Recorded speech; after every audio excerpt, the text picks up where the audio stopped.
Instruções de uso e instalação das lareiras etanol JX Metais.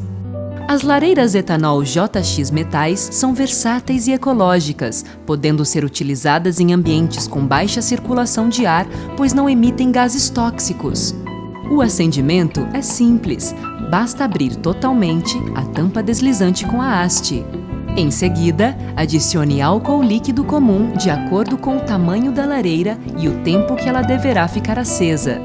Leia o manual em caso de dúvidas. Mergulhe a haste no álcool para que ela fique umedecida, pois ela deverá ser utilizada para acender a lareira.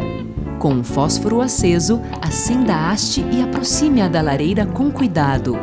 Neste momento, haverá uma expansão de ar, pois os gases do álcool estão se vaporizando próximo da boca da lareira.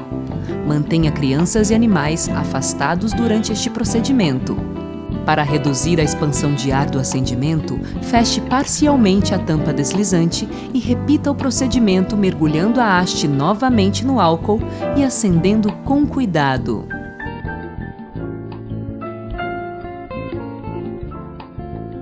Pronto! A lareira já pode ser utilizada para aquecer o ambiente.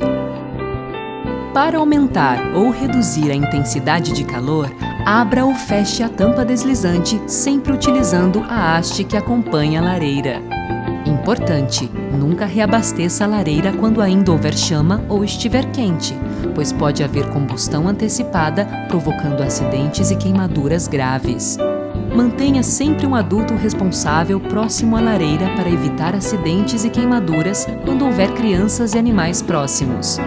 Se houver ventilação no ambiente, o fogo poderá ter chamas maiores.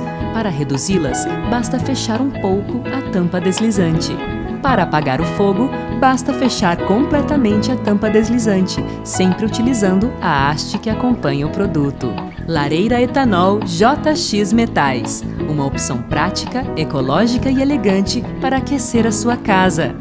Conheça melhor este e outros produtos em jxmetais.com.br.